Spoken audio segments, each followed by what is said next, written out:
ख्वाबों को सच मैं कर दूं, एक रात ऐसी दे दो।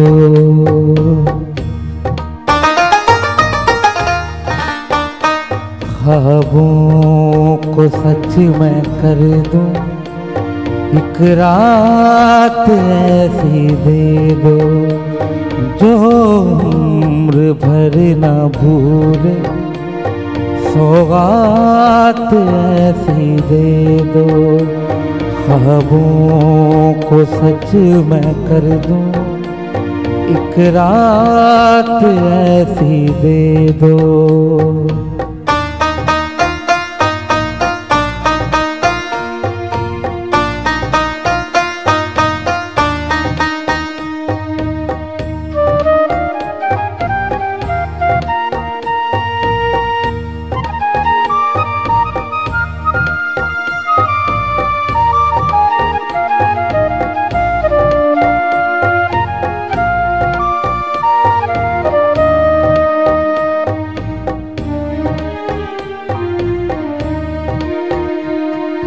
मुझे ढक लोगे सुओं में, तुम बन के प्यार बरसो।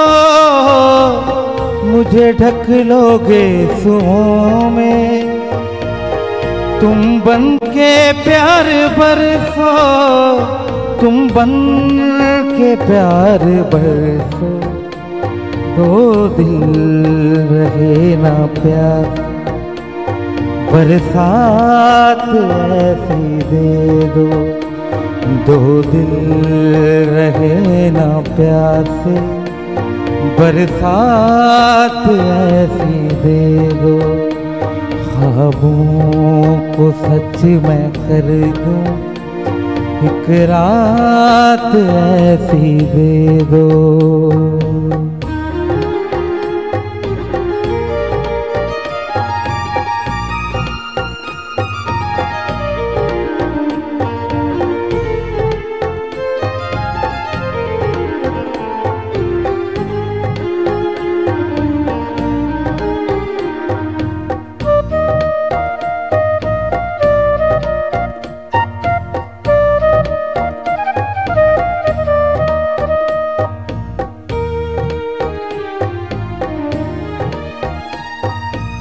ये हुस्न का खजाना, ये मेरा खाली दामन। ये हुस्न का खजाना, ये मेरा खाली दामन।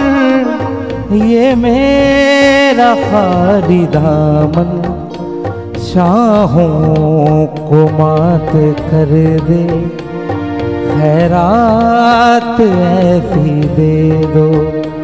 शाहों को मात कर दे, खैरात ऐसी दे दो, जो उम्र भर ना भूले, सौगात ऐसी दे दो।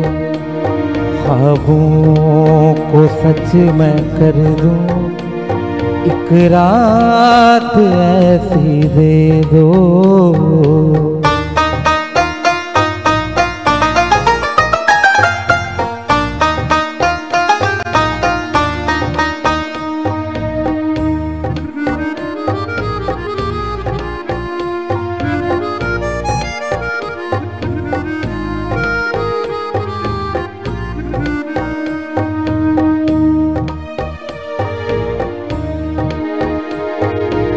मुझे ढक लोगे सुओं में, तुम बन के प्यार बरसो। मुझे ढक लोगे सुओं में, तुम बन के प्यार बरसो। तुम बन के प्यार बरसो, दो दिल रहे ना प्यार से, बरसात ऐसी दे दो। दो दिल रहे ना प्यार से, बरसात ऐसी दे दो। ख्वाबों को सच मैं कर दूं।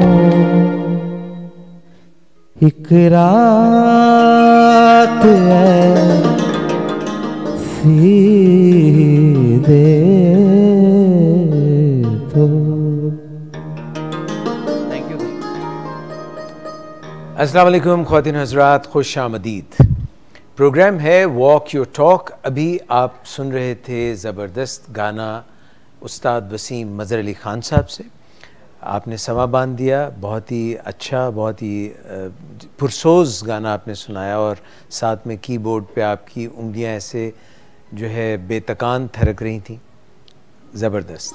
और हमारे साथ मिस नादिया शेख हैं, आपकी आमद का भी बहुत शुक्रिया और प्रोग्राम के अख्ताम पे आपसे भी गाना सुनेंगे। ख्वातीन हज़रात, walk you talk programme willing ways के फ़ोरम से हम आपकी खिदमत में लेके हाज़िर होते हैं और कभी कभी दिन आगे पीछे हो जाता है, तो आज हमने सोचा कि मंडे की कसर निकाल दी जाए। आप प्रोग्राम देखते हुए भी इंटरैक्टिव डिस्कशन कर सकते हैं, अपने कमेंट्स दे सकते हैं। आपको मालूम होगा कि विलिंग वेज दरअसल एक रिहैबिलिटेशन सेंटर है। रिहैबिलिटेशन जिसका मुखफ़फ़ रिहैब होता है, और इससे मतलब ये होता है कि बहाली की तरफ जाए। अगर कोई भी बीमारी हो जाए तो उससे बहाली की तरफ ले जाने के लिए एक ऐसा इदारा, एक ऐसा ढांचा, एक ऐसा स्ट्रक्चर तरतीब दिया जाता है। बहुत साल पहले जब मौली खोलिया यानी स्किज़ोफ्रेनिया का यानी थॉट डिसऑर्डर का कोई इलाज नहीं था, डिलूजनल डिसऑर्डर का कोई इलाज नहीं था, तो लोगों को अलग, पूरी सोसाइटी से अलग करके एक जगह पे मुक़य्यद कर दिया जाता था और कोई इलाज ऐसा ख़ास अद्वियात की सूरत में नहीं था, साइकोथेरेपी की सूरत में नहीं था, तो उनको मुआशरे से अलग कर दिया जाता था, इसलिए ताकि वो ख़ुद को नुकसान ना पहुंचाएं और मुआशरे में भी उनको, दूसरों को भी नुकसान ना पहुंचाएं। सो इस तरह की सेंटर्स जो थे उनको इन्फर्मरीज़ कहा जाता था। इन्फर्म का मतलब होता है जिसका ज़हनी तवाज़ुन ज़हनी तौर पे दुरुस्त ना हो, दीवानगी का अर्ज़ा लाहक हो जाए। तो अब तो हर शोबे में बहुत तरक्की हो चुकी है। यानी कि पहले तो जो टेलीफोन हुआ करते थे उनकी भी लंबी लंबी दुम हुआ करती थी, आजकल के टेलीफोन जो हैं उनकी कोई दुम नहीं होती, यानी वायरलेस होते हैं। तो इसी तरह से बहुत से फ़र्क आ गए हैं। तो यहाँ पे विलिंग वेज भी इसकी जो ब्रांचेज़ हैं लाहौर में, कराची में, इस्लामाबाद में, और इसके अलावा सदाकत क्लिनिक मरी भी है जो इसकी सिस्टर कंसर्न है। यहाँ पे जो हमारे पास मरीज़ एडमिट होते हैं या जो आउटडोर में इलाज कराने आते हैं, उनको अगर कोई नशे की बीमारी हो, अल्कोहलिज़म हो, या वो किसी भी नशे का शिकार हो, जैसे कि नारकोटिक्स, हेरोइन, ओपियम, या कोई टीके जो अपनी रगों में उतार लेते हैं लोग, या फिर कोकेन, आइस, चर्स, मैरिजुआना, या मुख्तलिफ़ नशों को मिला के पॉली ड्रग्स जो हैं उनका इस्तेमाल। तो इसके पीछे अगर हम इसके पस मंज़र में जाएं तो कहीं ना कहीं कोई दिमागी सोच का मसला भी होता है। यानी कोई जब नशा शुरू करता है और नशे की उसको लत लग जाती है, तो असल में वो अपने मूड मिजाज को बहला रहा होता है, उसको कोई ऐसी परेशानी लाहक होती है, कोई उसके पर्सनालिटी में, जैसे मिसाल के तौर पे लो सेल्फ इस्टीम, इज़्ज़त नफ्स कम होना, ख़ुद एतमादी कम होना, चीज़ों को हैंडल ना कर सकना, एक्सपीरियंसेस जो हैं उनको बार बार प्रोसेस करते रहना, ऐसे गलत तजुर्बात ज़िंदगी के जिनकी वजह से हम ख़ुद को सुकून में ना पाएँ, बेसुकूनी का शिकार रहें। तो ये जो बेसुकूनी, बेइस्तरारी, डिप्रेशन, ट्रॉमा, ये जो सारी चीज़ें हैं, ये जब पर्सनैलिटी पे, शख्सियत पे हावी होने लगें, तो फिर इंसान उसके मुख्तलिफ़ तरीके ढूंढता है। कभी वो साइकियाट्रिस्ट, साइकोलॉजिस्ट, माहिर नफ्सियात के पास जाता है, और जो साइकियाट्रिस्ट होते हैं, डॉक्टर्स होते हैं, वो उनको कोई दवा दे देते हैं। उनकी जो एक फितरी उनके अंदर जो एक बेचैनी होती है उसको कम करने के लिए, फिर उनको आदत पड़ जाती है, उसके ऊपर इन्हिसार शुरू हो जाता है और फिर मिकदार बढ़ती चली जाती है। ये तनाजुर में मैंने दो बातें आपसे कहीं कि अगर किसी को ज़हनी बीमारी हो, नफ्सियाती बीमारी हो, और उससे जुड़ा हुआ नशे का मरीज़ कोई, या पहले नशे का मर्ज़ आ जाए और फिर किरदार की ख़राबियाँ, और किरदार की ख़राबियाँ होती हैं यानी कि अंदर के फ़ैसले, जैसे जज्बात और फीलिंग्स में एक फ़र्क होता है ना, इमोशंस और फीलिंग्स में एक फ़र्क होता है। इमोशन ज़ुबान है दिमाग की सोचों की, दिमाग की सोचों की ज़ुबान है इमोशंस, ऐसे जज्बात जो जहन में जन्म लेते हैं, और जो जिस्म उसका जवाब देता है वो है फीलिंग्स। जैसी सोचें होती हैं, जैसे इमोशंस होते हैं, फीलिंग्स वैसी ही जनरेट बदन में, वजूद में होने लग जाती हैं।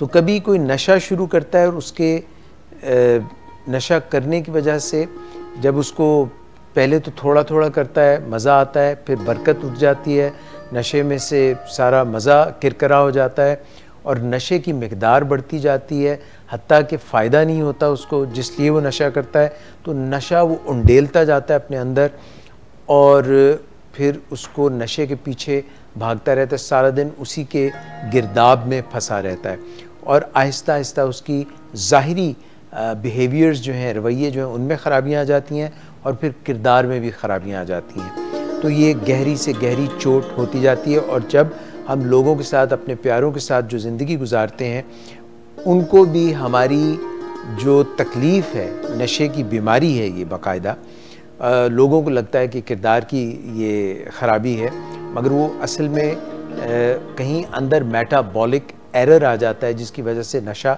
ज़ाया होने लग जाता है और नशा ज़्यादा से ज़्यादा करने लग जाता है। इसका इलाज जो है वो अद्वियात से भी है और रूहानियत से भी है। और रूहानियत इस तरह है कि इसके 12 कदम हैं।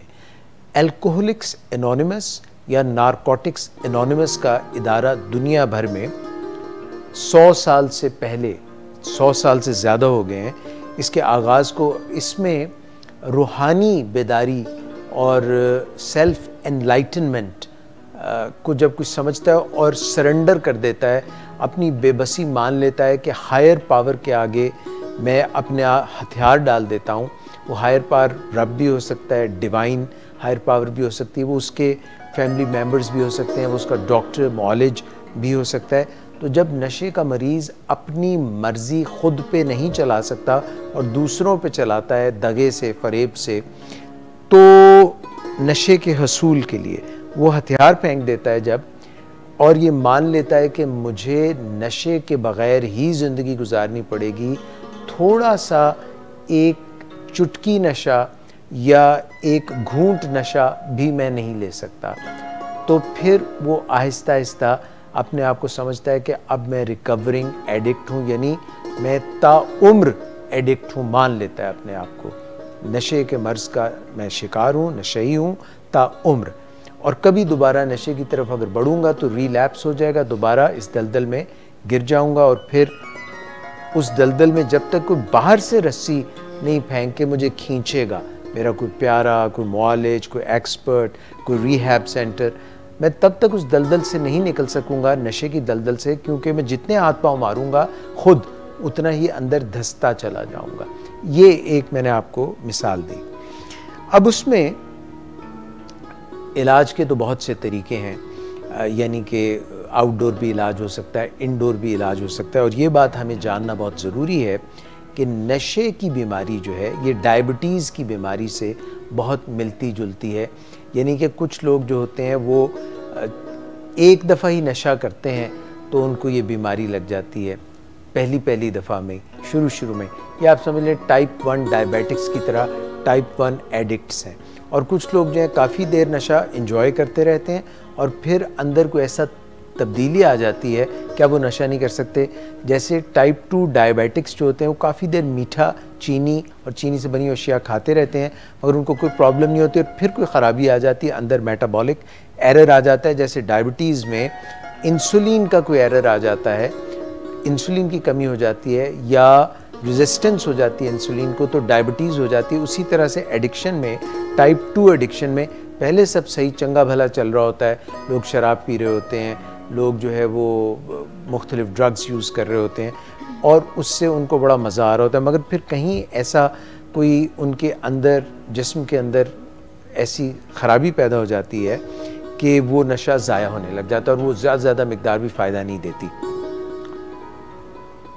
तो डिटॉक्सिफिकेशन यानी कि नशे से जिस्म को पाक करना और जो उसके साइड इफ़ेक्ट्स होते हैं, सिम्टम्स होते हैं, उनसे आज़ाद करना, ये तो पहले डिटॉक्सिफिकेशन है। मगर ये एक शायद आपको हैरत हो या अगर आपको इस बीमारी के मुतालिक पता है तो ना हो हैरत, कि नशे का मरीज़ वाहिद अज़ खुद सिर्फ नशे का मरीज़ नहीं होता, बल्कि जो एडिक्शन है, ड्रग एडिक्शन जो है, ये फैमिली डिजीज़ है। पूरी फैमिली जो है उसको अनजाने में या उसको बुरा भला कह के या उसकी मुआवनत करके या नवाजिशात करके या उसको तजलील करके उसकी मदद कर रही होती है। तो इन रवैयों से भी जान छुड़ाना बहुत ज़रूरी है। हम जब कोई गोल बनाते हैं ज़िंदगी में तो पहल हमारे पास उसकी क्लैरिटी नहीं होती। नशे की बीमारी से जान छुड़ानी हो या ज़िंदगी में कुछ हासिल करना हो, कुछ पाना हो, जब तक कि हम अंदर से, अपने वजूद से, अपने दिल से एक इंटेंट, एक वो नहीं बनाएंगे कि ये काम मैंने करना है, और वो इस शिद्दत से आपका जज्बा होना चाहिए, वो आपके अंदर एक ख्वाहिश पैदा होनी चाहिए कि वो आपकी एक फीलिंग में ढल जाए और आपका इमोशन वो बन जाए, जज्बा वो बन जाए। इसके लिए हमें, जैसे क्रिकेट आप खेलते हैं तो पहले प्रैक्टिस करनी पड़ती है। पहले दिन आप बॉल की सीम के साथ बल्ले को सीधा करके कौन सी शॉट लगानी है, कौन सा नहीं, कोई भी हुनर हो, जैसे ये बजाते हैं कीबोर्ड, जैसे ये सुर लगाती हैं, जैसे कोई डॉक्टर अपना काम करता है, जो मज़दूर है वो ईंटें लगाता है, कोई भी काम पहल वो इतना अच्छा नहीं कर सकता। जो एथलीट्स हैं वो भी प्रैक्टिस करते हैं। मगर जो मैं बात आपको बताना चाह रहा हूँ, जो शायद आपको थोड़ी सी हैरान करे, कि तसव्वुर की आँख से, इमेजिनेशन से, मेडिटेशन से, विजुअलाइजेशन से, मेक बिलीफ से। मेक बिलीफ ये होता है कि बच्चे छोटे होते हैं तो वो खिलौनों को ये समझते हैं कि ये मेरा हवाई जहाज़ है, हवाई जहाज़ है, और वो एक चीज़ को लेके मेक बिलीफ की दुनिया में चले जाते हैं। गुड्डी गुड्डे की शादी कर रहे होते हैं और वो मेक बिलीफ में उसका सब जो है ना, वो जो रस्में होती हैं वो करा रहे होते हैं। तो बड़े हो के हम ये बात भूल जाते हैं और छोड़ देते हैं। ये हमें नहीं छोड़नी चाहिए, क्योंकि तसव्वुर की आँख से, चश्मे ज़दन में हम वो हासिल कर सकते हैं जो हम असल प्रैक्टिस से हासिल करना चाहते हैं। इसकी मैं आपको एक मिसाल देना चाहता हूँ, और मिसाल हम इसकी ऐसे लेंगे कि हम सब बैठे हुए हैं। मिस नादिया भी हैं, वसीम साहब भी बैठे हुए हैं। मिस नादिया, मैं आपसे रिक्वेस्ट करूँगा कि थोड़ा सा आप आगे हो के ज़रा, जैसे कोई वजह है, हाँ, तो कुर्सी के बिल्कुल, ये सोफ़ा इसके बिल्कुल आगे तक आ जाए, जितना एज पे आ जाए, जितना मुमकिन है। अच्छा, अब मैं आपसे एक रिक्वेस्ट करूँगा कि आपने अपने हाथ को यूं कर लेना, ठीक है? एक उंगली, एक उंगली, और जितना आपके लिए घूम के पीछे कहीं पॉइंट आउट करना मुमकिन है, आप पॉइंट आउट कीजिए। हाँ, या माइक गिर गया, आपका माइक भी लगा लें ताकि आपकी आवाज़ भी आती रहे ना। अब आप यही काम फिर से करें। अब आप उंगली ऐसे राइट हैंड से, अब आप पीछे मुड़ें और जितना आपके लिए मुमकिन है, ये यहाँ तक मुमकिन था, ठीक है, वापस आ जाएं। अब आपने ये करना है कि अपने तसव्वुर की आंख बंद करके आप जहाँ तक गई थी वो जगह पे आपने गौर किया था, पॉइंट पे, कि कहाँ तक आपकी उंगली पॉइंट कर रही थी, की थी, उसको आप तसव्वुर में लाएं। और अब आप ये सोचें कि आप तसव्वुर में वहाँ तक गई हैं, उधर पॉइंट आउट किया है, और अब आप उससे भी आगे पॉइंट आउट कर रही हैं, यानी आप अपनी जिस्म को मज़ीद रेडी कर, आप मज़ीद अपना घुमा सकती हैं।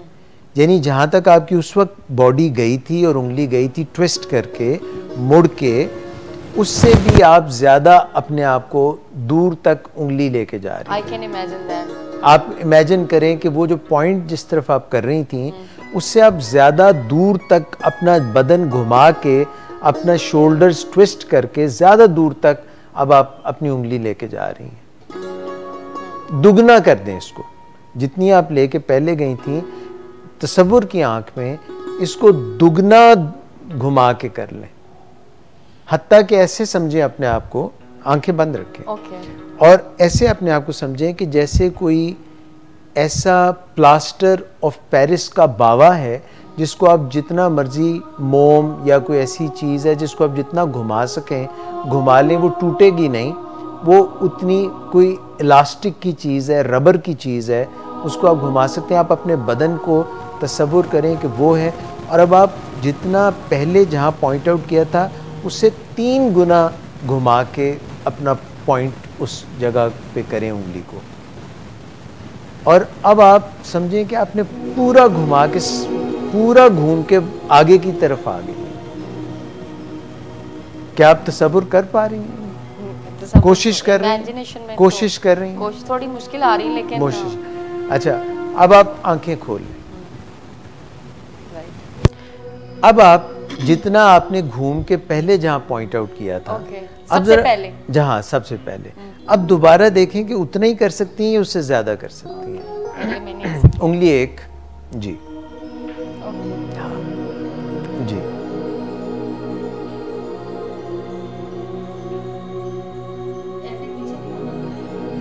पीछे हो सकते हैं जो आपका उस वक्त पोस्चर था। ये थोड़ी बैठ गई है नीचे,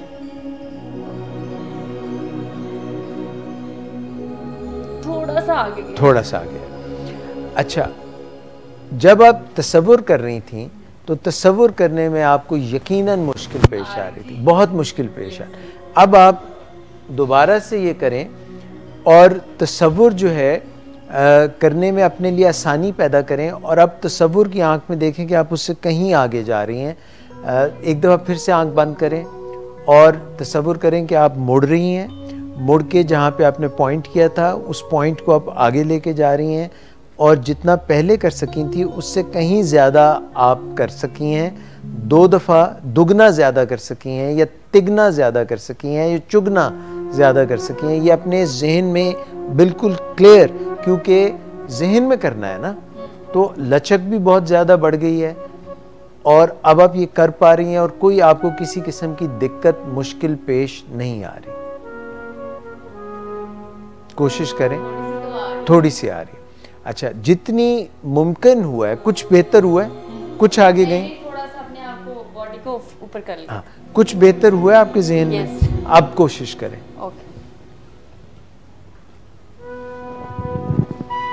ऐसे करके किया था। अच्छा, पूछना मैं ये चाह रहा हूँ कि आपके ख्याल में कितना फ़र्क पड़ा होगा? फ़र्क मतलब पॉइंट को टच करने में? हाँ, पहले से थोड़ा ज़्यादा, फिर थोड़ा सा, एग्जैक्ट बहुत ज़्यादा नहीं पड़ा।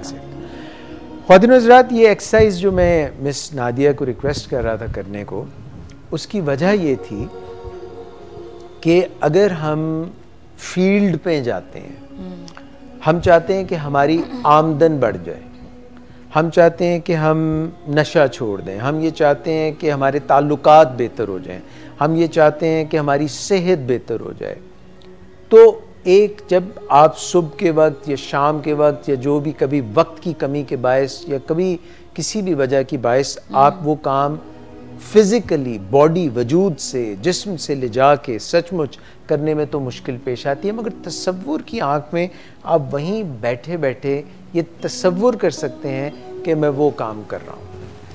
और उस पे अगर आप प्रैक्टिस करें, जैसे डंबल आप रोज़ रोज़ उठाते हैं, जैसे आपने पेज पढ़ना है, किताब पढ़नी है, तो आप उसकी एक सफ़ा पढ़ते हैं, फिर दूसरा सफ़ा पढ़ते हैं, तो तालीम हासिल करने में मैट्रिक है, ओ लेवल्स है, ए लेवल्स है, एफएससी है या बीए है, कोई भी, वो आपको असल एक्शन करने में मुश्किल पेश आती है। मगर तसव्वुर की आंख में अगर हम थोड़ा सा 5 मिनट ये टाइम दें कि हम आंखें बंद करें, गहरे लंबे सांस लें, और गहरे लंबे सांस लेने और निकालने से हमारा पैरासिम्पैथेटिक सिस्टम एक्टिवेट होता है, और ये वो सिस्टम है जो हमें सुकून की हालत में लेके जाता है। और जो ही हमारा सर्वाइवल मोड यानी सिंपैथेटिक सिस्टम, जब हम कश्मकश में होते हैं, बेचैनी में होते हैं, तो ये जान बचाओ सिस्टम शुरू हो जाता है। तो उसमें हम अपनी जो जहन की गहराई है और जो हमारे अंदर छुपी हुई ताकत है वहाँ तक पहुँच नहीं सकते। तो पहले तो सांस गहरे ले लें और उसके बाद आंखें बंद करके विजुलाइज करें, इमेजिन करें, और वो जो हम हासिल करना चाहते हैं उसके मुतालिक एक तसव्वुराती हम एक मश्क करें। तो जो फिर हम असल में करना चाहेंगे, जैसे मैंने इनसे एक एक्सरसाइज कराई, उसमें जितनी आसानी से आप वो मश्क कर सकेंगे अपनी बंद आँखों से, उतना ही आसान आपके लिए, या उसके करीब करीब, उतना ना भी सही तो उसके अगर आपने अपना जो भी हदफ था वो आंख बंद करके 25% उससे बेहतर कर लिया, या 50% उससे बेहतर कर लिया, या 5% उससे बेहतर कर लिया, तो जब आप असल काम करेंगे तो उससे आप कुछ ना कुछ बेहतर कर लेंगे। सिर्फ तसव्वुर की आंख से देख, जब भी कोई मेमार नक्शा बनाता है तो पहले वो नक्शा बनाता है, ब्लूप्रिंट बनाता है, और फिर वो असल इमारत डिज़ाइन करता है। तो ये जो हमने बचपन में मेक बिलीव की दुनिया में हम कोई वो तसव्वुर की आंख से देखते थे, छोटे होते थे, मैं पायलट हूँ, मैं कैप्टन हूँ, मैं जहाज़ उड़ा रहा हूँ एक्सक्यूज़ मी, तो वो हम छोड़ देते हैं। हमें वो छोड़ना नहीं चाहिए, बल्कि तसव्वुर की आंख से वो तमाम चीज़ें जो हमें पहले मुश्किल नज़र आती थी, नामुमकिन नज़र आती थी, जब हम उनको करते रहते हैं तो आसान हो जाती हैं, आहिस्ता आहिस्ता आसान हो जाती हैं। अब आप सोचें कि आप घर बैठे हैं और अपने आप को शेख चिल्ली समझ रहे हैं, और आप तसव्वुर की आंख में वो सोच रहे हैं कि मैं गया और मैं फ़लाँ जगह गया, मैं ये काम करता हूँ, दुकान पे जाता हूँ, या मैं मेरे ऑफिस में ये काम है, या मैंने ये इम्तिहान देना है, उसके लिए मैं तैयारी कर रहा हूँ, मैं पढ़ रहा हूँ, मैं 6 घंटे पढ़ रहा हूँ, मुझे सब कुछ याद आ रहा है, मुझे अब जो भी चीज़ है मैं भूलता नहीं, मेरी मेमोरी बेहतरीन है। आप अपने आप को पॉजिटिव एफर्मेशंस दे रहे हैं, नेगेटिव बात नहीं कर रहे, और फिर आप जाके सचमुच वो करते हैं तो आपके लिए वो करना आसान हो जाएगा। आप अपनी आमदन बढ़ा सकते हैं, आप अपनी फ़िज़िकल फ़िटनेस बढ़ा सकते हैं। अगर आप नमाज़ पढ़ना चाहते हैं, मस्जिद जाने की तौफीक नहीं होती, आप उसको जो है आँख से देख सकते हैं। जो भी आप किसी से ताल्लुकात बेहतर बनाना चाहते हैं, आप अपने खाना कम करना चाहते हैं, अपनी बॉडी को शेप में आप देखना चाह रहे हैं, फ़िटनेस अपनी देखना चाह रहे हैं, तो ये अगर हम तसव्वुर की आँख से करें तो हमारे लिए चीज़ें आसान हो जाएंगी। और फिर बाद में उनको करके भी देखें, ये नहीं कि सिर्फ सोचते ही रहें, बल्कि उसको पहले सोचें, उसके एक एक जो उसका हिस्सा है, पहले क्या करना है, फर्स्ट स्टेप क्या होगा, सेकंड स्टेप क्या होगा, उन सब में से तसव्वुर की आंख से गुजरें, and it will become a smooth. आप एक फ्लो में आ जाएंगे, आप एक जोन में आ जाएंगे, और फिर वो आपके लिए करना आसान हो जाएगा। ख्वातीन व हज़रात, कभी कभी हम ये चाहते हैं कि हमें ज़िंदगी में बहुत सी चीज़ें मिलें, और उनमें एक चीज़ जो है हम जो चाहते हैं वो है खुशी। हम ये चाहते हैं कि हमें खुशी हासिल हो, हम एक हर वक्त मुसर्रत की कैफियत में रहें, और हमारी बहुत सी ख्वाहिशात होती हैं, और हम चाहते हैं कि मटीरियल या जो प्लेजर है या जो मज़ा है उसके पीछे हम भाग रहे होते हैं। और जब हम ख्वाहिशात और मज़े के पीछे भाग रहे होते हैं तो उसमें मसला ये आ जाता है कि हमें लगता है कि जितनी भी चीज़ हमने हासिल की है उसमें कोई तिश्नगी, कोई कमी सी है। अगर हम अपने जहन की आँख से, तसव्वुर की आँख से ये सोचने लगें कि रब की ये जो दुनिया है और उसकी जो नवाज़िशात हैं और उसके जो इनाम व इकराम हैं वो बहुत बेशबहा हैं और उनमें कोई कमी नहीं और एबंडेंस है। और हम उस रब की बनाई हुई तख्लीक हैं और रब जो है वो अलवदूद है, यानी वो प्यार ही प्यार है, मोहब्बत ही मोहब्बत है, वो सरापा मोहब्बत है और उसके ख़जानों में कोई कमी नहीं है। आपने देखा होगा कि ज्योतिषी और ये मुख्तलिफ लोग कहते हैं महबूब आपके कदमों में, और वो जादू, काला जादू, टूना, काला जो है काले अमल, सिफली अमल और पता नहीं क्या क्या इस तरह की चीज़ करते करते बंदे का मुंह काला हो जाता है, वो उसके अमाल काले हो जाते हैं, वो कालक से भर जाता है। अगर हम जो है अपनी मज़े और ख्वाहिशात की तकमील की जो एक हवस है उससे अपने आप को अलग कर लें और हम ये मानने लगें कि जो भी मेरी ज़िंदगी में हुआ, जिस पे हम सड़ते कुड़ते रहते हैं, ये रब की मंशा और मशीयत से हुआ है और मैं राज़ी बा रज़ा हो जाऊं, और रब क्योंकि प्यार है तो मेरे अंदर भी जितना सरापा प्यार होगा और मैं जब राज़ी ब रज़ा हो जाऊंगा और अल्लाह की हर जो चीज़ है उस हिकमत को मैं पहचानता नहीं हूँ, जानता नहीं हूँ, मगर बाहर सूरत वो है हकीकत और सच है, तो फिर मुझ में से भी और जो भी ऐसा सोचेगा और जो भी इसकी प्रैक्टिस करेगा, क्योंकि शुरू में काम मुश्किल होता है, आसान नहीं होता, मगर जब हम उसकी प्रैक्टिस करते रहते हैं, first you fake it then you make it, तो वो आप जब ये अनकंडीशनल लव, यानी उसको आपने मुख्तलिफ चीज़ों से जोड़ना नहीं कि ये चीज़ मुझे हासिल होगी तो मैं प्यार मोहब्बत मेरे वजूद में भरेगा, ये ख्वाहिश की तकमील होगी तो आप रब की हर चीज़ जो ज़िंदगी में है उससे जब आप राज़ी हो जाएंगे और वो प्यार ही प्यार बन जाएंगे, तो आपको प्यार देने और लेने में कोई दिक्कत पेश नहीं आएगी, फ्री फ्लो ऑफ लव शुरू हो जाएगा। सो ज़िंदगी में जब कोई तकलीफ़ या कोई आपको ईज़ा या गुस्सा या आपको गाली दे रहा है, और अगर आप ये समझें कि ये बेचारा तकलीफ़ की हालत है, ये क्योंकि जो प्यार की हालत होती है ना उसमें इंसान बिल्कुल शांत होता है, पैरासिम्पैथेटिक ओवरफ्लो चल रहा होता है, जो मैंने अभी आपको पहले बयान किया। जब कोई गुस्से में होता है, फियर में होता है, डर में होता है, खौफ में होता है, दर्द में होता है, तो उसका जो सिंपैथेटिक सिस्टम है, कॉर्टिसोल और जो उसके जो सारे हार्मोनल सिस्टम है वो डिफरेंट हो जाता है।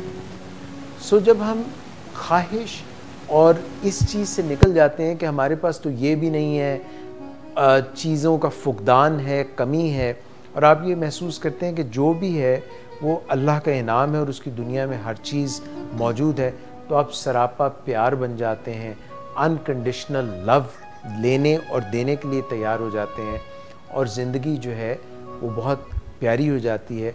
और जब आप हवस के लिए प्यार हवस में ढूंढ रहे होते हैं, ख्वाहिशों की तकमील में ढूंढ रहे होते हैं, तो ये जितना आपको मिलता है, हवस जितनी पूरी होती है वो उतनी और बढ़ती जाती है। जबकि जो मोहब्बत है और प्यार है और जो अनकंडीशनल लव है और जो एक प्योर लव है, वो आपको थोड़ा सा भी बहुत ज़्यादा लगता है, और आप उसमें जब बांटते हैं प्यार तो वो कम नहीं होता बल्कि मज़ीद बढ़ता चला जाता है।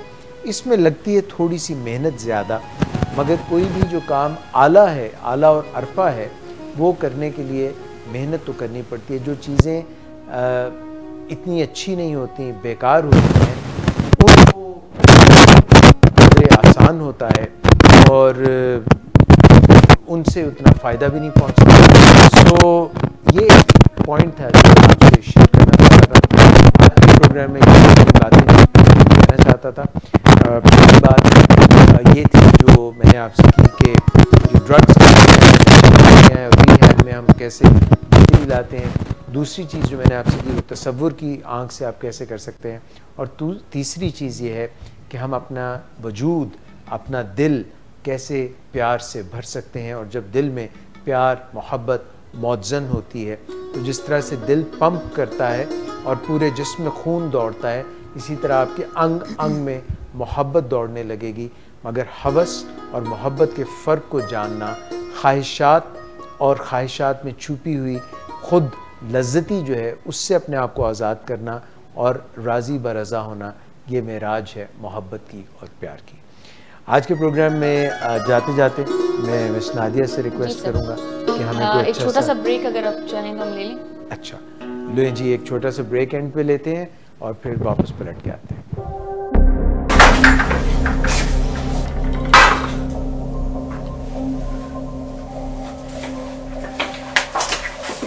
आज फिर भी कराया तो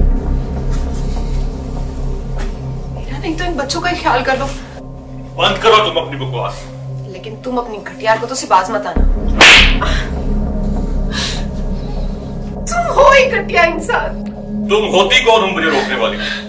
तुम्हारे बाप के बाल की पीता हूं क्या? शराब नोशी की वजह किरदार की खराबी नहीं, मूड की खराबी है। शराब नोशी कभी भी नशे की बीमारी में बदल सकती है। नशे की बीमारी हर स्टेज पर काबिले इलाज है। मदद हासिल कीजिए, क्योंकि वो ऐसा नहीं करेगा। विलिंग वेज से मदद हासिल कीजिए, कहीं से भी मदद हासिल कीजिए, लेकिन फौरी मदद हासिल कीजिए। जिस मुआवजे के इंतजार में आपने बहुत देर कर दी, अब वो दस्तक दे रहा है। मदद हासिल कीजिए, मदद।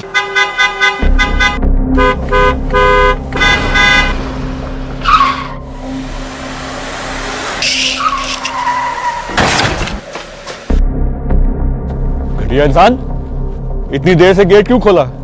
सोए हुए थे तुम क्या? सर मैंने तो मिनट भी बकवास ना करो तुम मेरे साथ। क्या कर रहे हैं आप?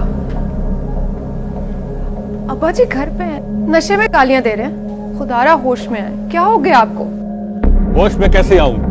सारा किया धरा इन्हीं का तो है। शराब नोशी की वजह किरदार की खराबी नहीं, मूड की खराबी है। शराब नोशी कभी भी नशे की बीमारी में बदल सकती है। नशे की बीमारी हर स्टेज पर काबिले इलाज है। मदद हासिल कीजिए, क्योंकि वो ऐसा नहीं करेगा। विलिंग वेज से मदद हासिल कीजिए, कहीं से भी मदद हासिल कीजिए, लेकिन फौरी मदद हासिल कीजिए। जिस मुआवजे के इंतजार में आपने बहुत देर कर दी, अब वो दस्तक दे रहा है।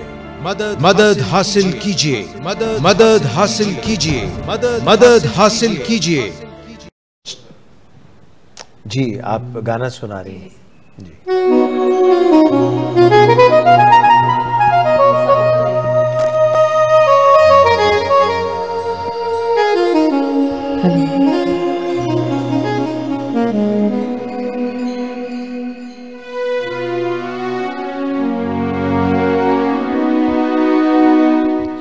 मुझसे पहली सी मोहब्बत मेरे महबूब ना मांग।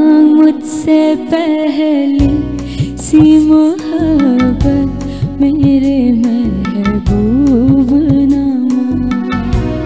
मुझसे पहली सी मोहब्बत मेरे महबूब ना मांग। मुझसे पहली सी मोहब्बत मेरे महबूब ना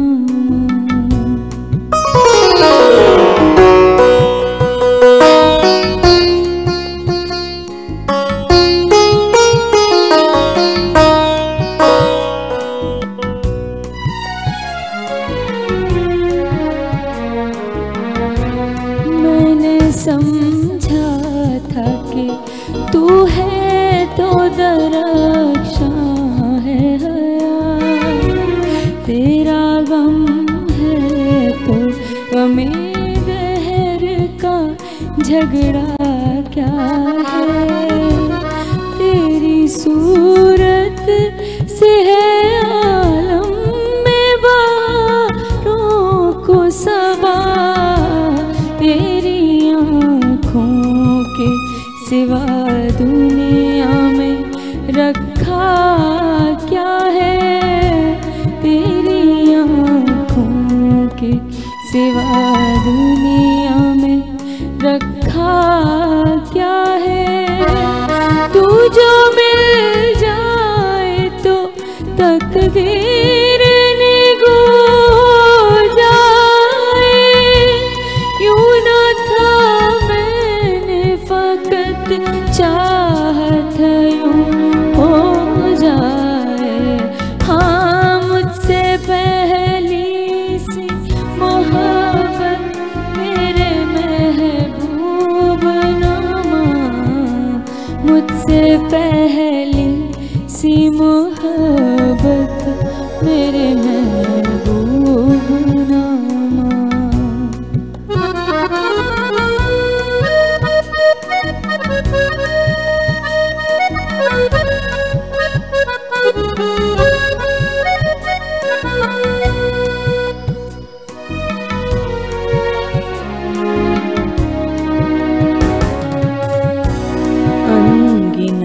सदियों की तारीख बहमाना तलस्म, अनगिनत सदियों की तारीख बहमाना तलस्म, रेशमो अतलसो कम ख्वाब में बुनवाए हुए, जा बजा बिकते हुए कूचाओ बाजार में, जिसमें खाक में लिखरे हुए खून में नहलाए हुए, लौट जाती है उधर को भी नजर, क्या कीजिए अभी दिलकश